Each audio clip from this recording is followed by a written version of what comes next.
نحمده ونصلي على رسوله الكريم اما بعد فاعوذ بالله من الشيطان الرجيم بسم الله الرحمن الرحيم رب اشرح لي صدري ويسر لي امري واحلل عقدة من لساني يفقهوا قولي۔ السلام علیکم ورحمۃ اللہ وبرکاتہ۔ ناظرین، پروگرام دعا کیجئے کے ساتھ آپ کی خدمت میں حاضر ہیں۔ آج ہم انشاءاللہ نظر بد اور حاسد کے شر سے بچنے کی دعائیں آپ کے ساتھ شیئر کریں گے۔ اللہ سبحانہ و تعالی ہم سب پر بہت ہی مہربان ہے۔ اس نے ہمیں پیدا کیا اور وہ جانتا ہے کہ ہمارے لیے کیا بہتر ہے اور کیا نہیں، اور اس کے لیے اس نے ہمارے لیے ایک بہترین دین بھیجا، اور صرف کتابی شکل میں نہیں بلکہ عملی شکل میں محمد صلی اللہ علیہ وسلم کی صورت میں، کہ انہوں نے ہر وہ چیز کر کے دکھائی، سکھائی، سمجھائی جو ہمارے لیے فائدہ مند ہے، اور اس سلسلے میں ہمیں بعض ان حقیقتوں کے بارے میں بتایا اور ان کی اصل حقیقت بتائی جو اس کے بغیر ہم جان ہی نہیں سکتے تھے۔ اور ان حقائق میں سے ایک حقیقت یہ ہے کہ انسان کی نظر بھی ایک اثر رکھتی ہے، اور پھر اس سے بچنے کے لیے کیا کیا جائے؟ کیا کوئی من گھڑت طریقے اختیار کر لیے جائیں، یا وہ جو خود نبی صلی اللہ علیہ وسلم نے سکھائے؟ کیونکہ اگر ہم وہ طریقے اختیار کریں گے جو رسول اللہ صلی اللہ علیہ وسلم نے خود اختیار کیے یا اختیار کرنے کا حکم دیا، تو اس میں ہمارے لیے بھلا ہی بھلا ہے، فائدہ ہی فائدہ ہے، کیونکہ وہ موسٹ اوتھینٹک چیزیں ہیں، موسٹ ایکوریٹ چیزیں ہیں، کیونکہ اس کا سورس وحی الہی ہے، اور باقی چیزیں انسانوں کا علم ہے۔ کہاں انسانوں کی عقل یا تجربات اور مشاہدات، اور کہاں اللہ رب العزت کی بھیجی ہوئی تعلیم۔ تو اس لیے اس سلسلے میں بھی ہم قرآن و سنت سے ہی رہنمائی حاصل کریں گے۔ اور پھر دعا کرتے وقت یاد رکھیے کہ سب سے پہلے اللہ سبحانہ و تعالیٰ کی حمد و ثنا، اللہ تعالیٰ کی حمد و ثنا میں نبی صلی اللہ علیہ وسلم کی وہ دعائے استفتاح جو صبح و تہجد کے وقت آپ پڑھا کرتے تھے، بہت ہی خوبصورت ہے۔ اس میں بہت ہی عمدہ انداز سے آپ صلی اللہ علیہ وسلم اللہ تعالیٰ کی حمد بیان کرتے ہیں۔ الفاظ ہیں کچھ یوں: اللہم لک الحمد انت قیم السماوات والارض ومن فیہن، ولک الحمد لک ملک السماوات والارض ومن فیہن، ولک الحمد انت نور السماوات والارض، ولک الحمد انت الحق ووعدک الحق ولقاؤک حق وقولک حق والجنة حق والنار حق والنبیون حق ومحمد صلی اللہ علیہ وسلم حق والساعة حق۔ اے اللہ، ہر طرح کی تعریف تیرے ہی لیے ہے۔ تو آسمان اور زمین اور ان میں رہنے والی تمام مخلوق کو قائم رکھنے والا ہے۔ ہم تمام کی تمام بس تیرے ہی لیے مناسب ہے۔ آسمان اور زمین اور ان کی تمام مخلوقات پر بادشاہت صرف تیرے ہی لیے ہے، اور تعریف تیرے ہی لیے ہے۔ تو آسمان و زمین کا نور ہے، اور تعریف تیرے ہی لیے ہے۔ تو حق ہے، تیرا وعدہ حق ہے، تیری ملاقات حق ہے، تیرا فرمان حق ہے، جنت حق ہے، دوزخ حق ہے، انبیاء حق ہیں، محمد صلی اللہ علیہ وسلم حق ہیں، اور قیامت کا ہونا برحق ہے۔ اور پھر اللہ تعالیٰ کی حمد و ثنا کے بعد درود شریف کا پڑھنا دعاؤں کی قبولیت کا ذریعہ بنتا ہے۔ تو اس لیے جب بھی اللہ تعالیٰ کو پکاریں، اللہ تعالیٰ سے قبولیت کا یقین رکھتے ہوئے اس کو پکاریں، اور خصوصاً زندگی میں پیش آنے والی ان مشکلات کو جن کا سبب معلوم ہو، اور ان مشکلات میں بھی جن کا ہمیں سبب معلوم نہیں، ان سب کو دور کرنے کے لیے اللہ تعالیٰ کی مدد لیں۔ جہاں تک نظر بد کی حقیقت کا تعلق ہے تو اس کے بارے میں نبی صلی اللہ علیہ وسلم نے ہمیں بتایا ہے۔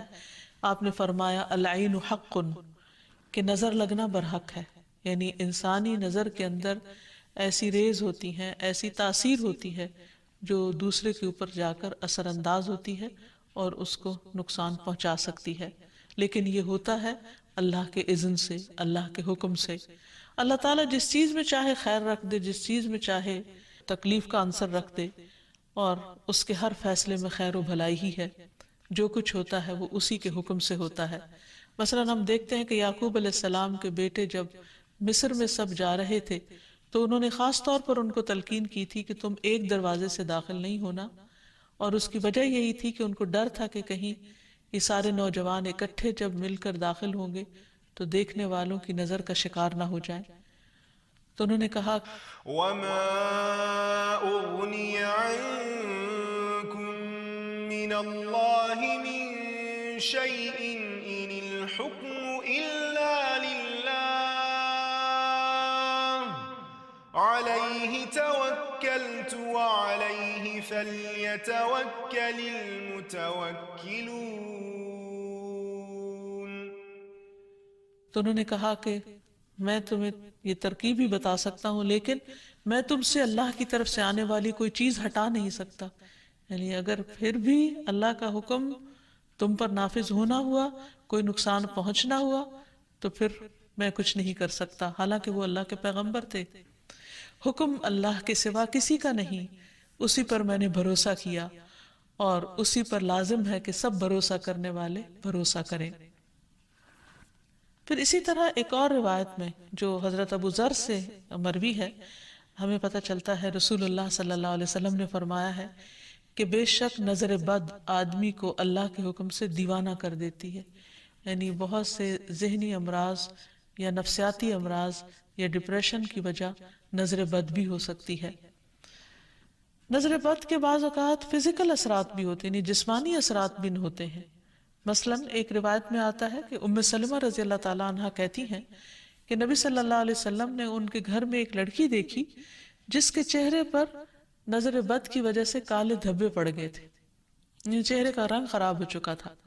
تو نبی صلی اللہ علیہ وسلم نے فرمایا کہ اس پر دم کرو کیونکہ اس سے نظر بد لگ گئی ہے. تو اس سے بھی پتہ چلتا ہے کہ نظر بد جسمانی بیماریوں یا جسمانی حالت میں تغییر کا سبب بھی ہو سکتی ہے. پھر آپ نے یہ بھی فرمایا کہ نظر بد آدمی کو اللہ کے حکم سے دیوانہ کر دیتی ہے، حتیٰ کہ بعض اوقات انسان اونچی جگہ پر چڑھتا ہے اور پھر وہاں سے گر پڑتا ہے. یعنی بعض اوقات بچے آپ نے دیکھا ہوگا کہ کھیل رہے ہوتے ہیں، اچھے بھلے کھیل رہے ہوتے ہیں، ایک دم ماں باپ دیکھ کر خوش ہوتے ہیں، اچانک وہ ایسی چیز سے جا ٹکراتے ہیں کہ بعض اوقات بڑے بڑے حادثات ہو جاتے ہیں. تو ایسی صورت میں جب بھی انسان کسی چیز کو دیکھے جس پر دل خوش ہونے لگے تو فوراً ماشاء اللہ پڑھے، اللہ کا ذکر کرے، تو پھر نظر کے برے اثرات سے محفوظ رہا جا سکتا ہے. پھر اسی طرح بعض اوقات بچے بلا وجہ رونا شروع کر دیتے ہیں اور چپ ہی نہیں ہوتے، تو اس میں بھی نظر بد کا اثر ہوتا ہے. حضرت عائشہ کہتی ہیں کہ ایک مرتبہ نبی صلی اللہ علیہ وسلم تشریف لائے تو ایک بچے کے رونے کی آواز سنی. آپ نے فرمایا کہ یہ بچہ کیوں رو رہا ہے؟ تم اس کی نظر کیوں نہیں اتارتے؟ یعنی اس پر ایسے اذکار پڑھے جائیں کہ جس کی وجہ سے اس کی یہ تکلیف دور ہو جائے. پھر اسی طرح بچوں کا کمزور ہونا، ان کی صحت درست نہ ہونا. آپ صلی اللہ علیہ وسلم نے حضرت اسماء بنت امیس سے کہا کیا بات ہے کہ میں اپنے بھائی جعفر کے بیٹوں کے جسموں کو دبلا پتلا دیکھ رہا ہوں، یعنی ان کی صحت اچھی نہیں ہے، کیا انہیں فقر و فاقہ رہتا ہے، یعنی کھانے کو کچھ نہیں ملتا؟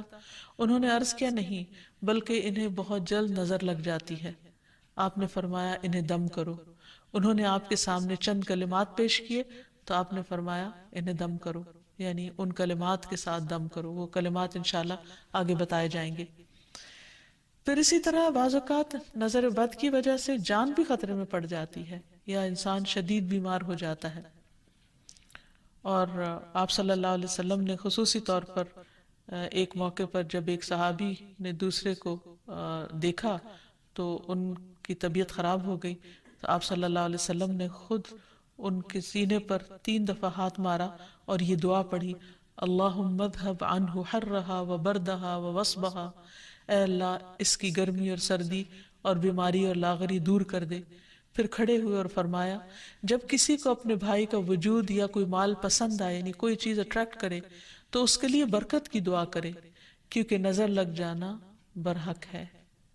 تو اس حدیث سے بھی پتہ چلتا ہے، اور یہ سلسلہ صحیحہ کی صحیح حدیث ہے، اور جن کو نظر لگی تھی وہ حضرت سہل تھے، اور یہ تفصیلی روایت ہمیں حدیث کی کتاب سے مل جاتی ہے. پھر اسی طرح نظر کی وجہ سے بعض اوقات موت تک واقع ہو جاتی ہے. آپ صلی اللہ علیہ وسلم نے فرمایا کہ اللہ کی قضاء و قدر کے بعد نظر بد ہی میری امت کے اکثر لوگوں کی موت کا سبب بن جاتی ہے. اچانک پھر کوئی ایسی بیماری آ جاتی کہ انسان کی زندگی کے خاتمے کا ذریعہ بن جاتی. ایک اور حدیث میں آتا ہے کہ نظر بد آدمی کو قبر میں اور اونٹ کو ہانڈی میں پہنچا دیتی، یعنی اونٹ تڑپنے لگتا ہے تو اس کو نحر کر دیا جاتا ہے اور پھر اس کا گوشت پکا کے کھا لیا جاتا ہے۔ اسی طرح آپ صلی اللہ علیہ وسلم نے یہ بھی فرمایا نظر کا لگ جانا برحق ہے اور یہ اوپر چڑھنے والے کو پھسلا دیتی ہے، یعنی بعض اوقات انسان کا کام ہو رہا ہوتا ہے اور اس میں خلل پیدا ہو جاتا ہے۔ تو اس لیے ہمیں نظر بد سے بچنے کے طریقے معلوم ہونے چاہیے اور صحیح طریقے معلوم ہونے چاہیے۔ سب سے پہلی چیز یہ کہ انسان اللہ کی پناہ مانگے، اللہ تعالیٰ سے حفاظت طلب کرے۔ رسول اللہ صلی اللہ علیہ وسلم نے فرمایا اللہ تعالیٰ سے نظر لگنے سے پناہ مانگو کیونکہ نظر کا لگ جانا برحق ہے، یعنی اللہ کے سوا کون ہو سکتا ہے جو انسان کو اپنی حفاظت دے۔ پھر اسی طرح جس کی نعمت دیکھی جائے اسے ہمیشہ برکت کی دعا دی جائے، مبارک دی جائے تاکہ وہ شر سے محفوظ رہے۔ رسول اللہ صلی اللہ علیہ وسلم نے فرمایا جب تم میں سے کوئی اپنے بھائی یا اس کی ذات یا مال میں کوئی ایسی چیز دیکھے جو اسے پسند آئے تو اسے چاہیے کہ وہ اسے برکت کی دعا دے کیونکہ نظر کا لگ جانا برحق ہے۔ پھر اسی طرح یہ ہے کہ انسان دم کرے۔ حضرت انس کہتے ہیں کہ رسول اللہ صلی اللہ علیہ وسلم نے نظر بد، ڈنک اور نملہ کی بیماری کے لیے دم کی اجازت دی ہے۔ نملہ کی بیماری میں پسلی دانوں سے بھر جاتی ہے۔ پھر حضرت عائشہ فرماتی ہے کہ رسول اللہ صلی اللہ علیہ وسلم نے مجھے حکم دیا کہ نظر بد لگ جانے پر دم کیا جائے۔ پھر اسی طرح بخار، پہلو کے پھوڑے اور نظر بد میں دم کی اجازت دی گئی ہے۔ خصوصی طور پر چھوٹے بچوں کو دم کرتے رہنا چاہیے، اور جتنی بھی مائیں ہیں وہ ان کی تعلیم و تربیت کے حصے میں یہ بات شامل ہونی چاہیے کہ وہ چھوٹے بچوں کو صبح و شام کی دعائیں پڑھ کر یا اللہ تعالیٰ کا ذکر کر کے دم کرتی رہیں، خصوصاً نظر بد کی دعا۔ حضرت اسماء کہتی ہے کہ ایک مرتبہ انہوں نے عرض کیا یا رسول اللہ صلی اللہ علیہ وسلم جعفر کے بچوں کو نظر لگ جاتی ہے، کیا میں ان پہ دم کر سکتی ہوں؟ تو آپ نے فرمایا ہاں، اگر کوئی چیز تقدیر سے سبقت لے جا سکتی تو وہ نظر بد ہوتی، یعنی اتنے اس کے اثرات ہوتے ہیں۔ پھر اسی طرح نظر بد کے علاج میں یہ بات بھی بہت مفید ہے جو نبی صلی اللہ علیہ وسلم کی سنت سے ثابت ہے کہ نظر لگانے والے کے وضو کے بچے ہوئے پانی سے اس کو غسل کرایا جائے، یعنی جس کو نظر لگی ہو۔ ایک اور روایت میں آتا ہے کہ آپ صلی اللہ علیہ وسلم نے فرمایا نظر بد لگنا برحق ہے، اگر کوئی چیز تقدیر پر غالب ہو سکتی تو وہ نظر بد ہے۔ جب لوگ تمہیں غسل کرنے کا کہیں تو غسل کر دو، یعنی اس کو برا نہ مانو کیونکہ یہ ایک چیز ہے ہونے والی۔ اگر کسی کے آنے سے یا اچانک دیکھنے سے یا کسی کی بات سے یا تعریف سے دوسرے شخص کی طبیعت خراب ہو گئی ہے تو اس سے واضح طور پر پتہ چلتا ہے کہ کوئی ایسے ہی اثرات ہوئے ہیں، اور اگر وہ طلب کرے کہ وضو کر کے پانی دے دو تو دے دینا چاہیے، اس کو برا نہیں سمجھنا چاہیے۔ لیکن یہ یاد رکھیے کہ نظر بد کے اتار کے لیے غیر شرعی کام کرنا یہ درست نہیں، یعنی وہ چیزیں جن کا سنت سے کوئی ثبوت نہیں ملتا، جیسے بعض لوگ مرچیں جلاتے ہیں یا بعض لوگ کالے دھاگے پہن لیتے ہیں یا کوئی ایسے نشان لگا لیتے ہیں، تو ان چیزوں سے پرہیز کرنا چاہیے۔ کیونکہ نبی صلی اللہ علیہ وسلم نے ایک مرتبہ ایک قاصد کو روانہ فرمایا اور فرمایا کہ کسی اونٹ کے گلے میں کوئی تانت یا کوئی قلادہ باقی نہ چھوڑا جائے مگر اسے کاٹ ڈالا جائے۔ تو مالک نے کہا کہ یہ لوگ قلادے نظر بد سے بچانے کے لیے ڈالتے ہیں، یعنی ایسے دھاگے ڈال دیتے ہیں، تو آپ نے فرمایا ان کو کاٹ کے ختم کر دیا جائے۔ پھر اسی طرح شرکیہ دم نہیں کرنے چاہیے جس میں اللہ سبحانہ تعالیٰ کے علاوہ کسی اور کو پکارا گیا ہو یا ان کا نام لیا گیا ہو۔ اور دعاؤں میں خصوصاً معوذتین بہت مفید ہیں، قل اعوذ برب الفلق اور قل اعوذ برب الناس آخر تک 3 بار پڑھ کر مریض پر دم کیا جائے۔ رسول اللہ صلی اللہ علیہ وسلم جنوں اور انسانوں کی نظر بد سے پناہ مانگا کرتے تھے، یہاں تک کہ یہ 2 صورتیں نازل ہوئی۔ جب یہ نازل ہوئی تو آپ نے انہیں پڑھنا شروع کر دیا اور ان کے علاوہ سب کچھ چھوڑ دیا۔ پھر اسی طرح ماشاء اللہ پڑھتے رہنا چاہیے۔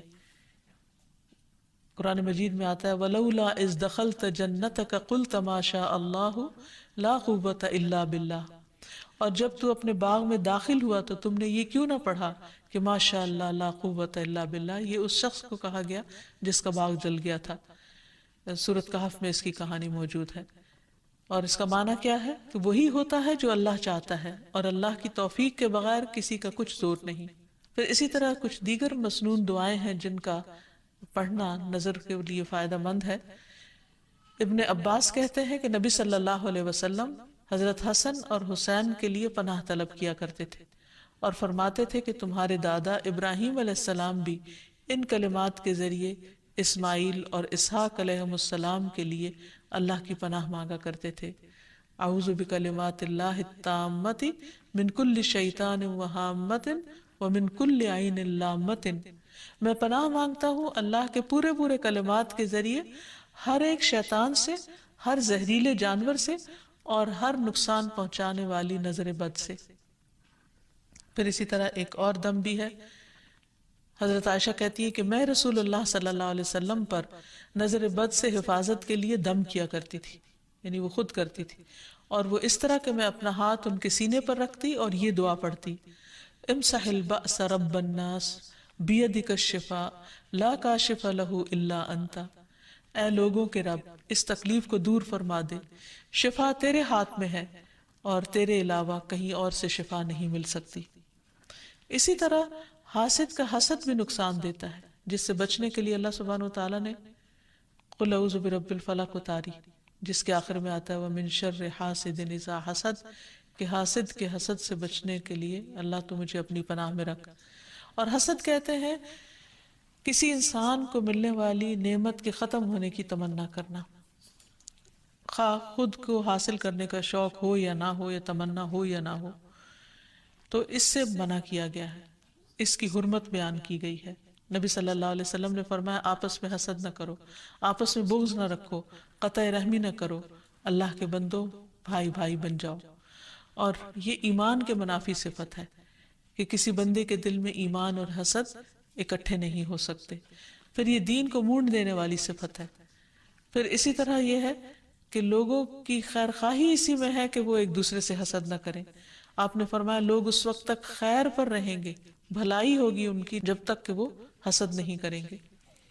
پھر اسی طرح یہ ہے کہ ایسا شخص اللہ تعالیٰ کا محبوب ہے جس کے دل میں کسی کے لیے کوئی حسد نہ ہو.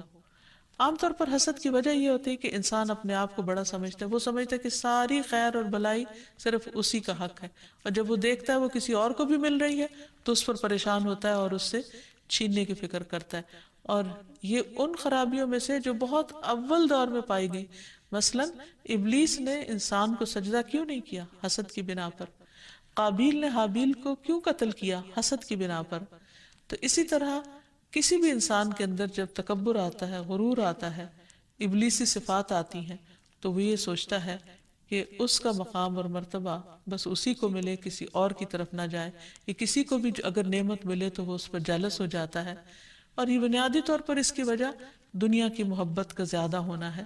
اس لیے ہمیں اس سے بچنے کی ضرورت ہے. اور یہ بیماری ایسے انسان کے اندر داخل ہو جاتی ہے کہ بعض اوقات انسان کو خود بھی پتہ نہیں چلتا. تو اس لیے اللہ سبحانہ وتعالیٰ سے دعا کرتے رہنا چاہیے، اور اس معاملے میں انسان کو اللہ پر بھروسہ بھی کرنا چاہیے، اور پھر اللہ تعالیٰ کی پناہ مانگنی چاہیے کہ اللہ تعالیٰ اپنی حفاظت میں رکھے. کیونکہ اللہ تعالیٰ فرماتے ہیں میرا محبوب بندہ اگر مجھ سے مانگتا ہے تو میں اسے دیتا ہوں، اور اگر وہ کسی دشمن یا شیطان سے میری پناہ مانگتا ہے تو میں اسے محفوظ رکھتا ہوں. پھر اسی طرح یہ ہے کہ حاسدوں سے نعمت کو چھپانے کی کوشش کرنا چاہیے. جب انسان کو یہ پتا ہو کہ کوئی شخص ایسا ہے جو اس کی نعمت پر خوش نہیں ہوتا تو ان کے سامنے پھر اس کا اظہار نہیں کرنا چاہیے. ابو ہریرہ کہتے ہیں کہ رسول اللہ صلی اللہ علیہ وسلم نے فرمایا تم اپنی ضرورتوں کو پورا کرنے کے لیے ان کو رازداری میں رکھ کر مدد حاصل کرو، بے شک ہر صاحب نعمت حسد کیا جاتا ہے. پھر اسی طرح یہ کہ انسان کو حسد سے بچنے کے لیے اللہ تعالیٰ سے دعا کرتے رہنا چاہیے، کیونکہ ہر ایک کی پیشانی کے بال اللہ کے ہاتھ میں ہے، اور جب اللہ نہ چاہے تو کوئی کسی کو کچھ بھی نقصان نہیں دے سکتا، کچھ بھی بگاڑ نہیں سکتا. تو اللہ تعالیٰ پر بھروسہ کرتے ہوئے خصوصی طور پر معوذتین کا ورد کرتے رہنا چاہیے. صبح و شام 3 بار پڑھنا چاہیے، نمازوں کے بعد اس کو پڑھنا چاہیے. اور پھر ایک دعا اور بھی ہے کہ جبریل علیہ السلام نبی صلی اللہ علیہ وسلم کی عیادت کے لیے ایک مرتبہ حاضر ہوئے تو آپ کانپ رہے تھے. آپ نے ان کو ان الفاظ میں دم فرمایا: بسم اللہ ارقیک من کل شیء یؤذیک من حسد حاسد وکل عین واسم اللہ یشفیک. اللہ کے نام سے میں تم پر ہر اس چیز کے شر سے بچاؤ کا دم کرتا ہوں جو تمہیں اذیت پہنچائے، ہر حاسد کے حسد سے اور ہر نظر بد سے اللہ کے نام سے اللہ تمہیں شفا عطا فرمائے۔ تو اس سے یہ پتہ چلتا ہے کہ جبریل علیہ السلام نبی صلی اللہ علیہ وسلم پر دم کرتے تھے، تو ہمیں بھی مریض پر، بے چین شخص پر، اضطراب کے شکار شخص پر دم کرنا چاہیے، اور انہی الفاظ کے ساتھ، کیونکہ سب سے بہترین الفاظ وہ ہیں جو اللہ کا کلام ہے اور پھر محمد صلی اللہ علیہ وسلم کے الفاظ ہیں۔ اللہ تعالی ہمیں ہر طرح کے شر سے محفوظ رکھے، ہمیں بھی اور ہمارے عزیزوں کو بھی اور تمام لوگوں کو۔ وآخر دعوانا ان الحمد للہ رب العالمین۔ السلام علیکم ورحمۃ اللہ وبرکاتہ۔